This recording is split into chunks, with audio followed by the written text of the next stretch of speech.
Hindi alphabets, Hindi वर्णमाला। अ से अनार। आ से आम। ई से इमली। ई से ईख। ऊ से उल्लू। ऊ से ऊन। ए से एड़ी। आई से ऐनक। ओ से ओखली। औ से औरत।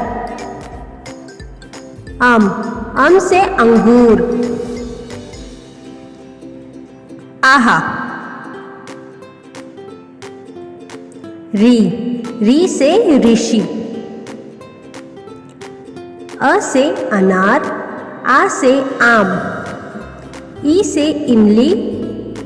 ई से ईख। ऊ से उल्लू।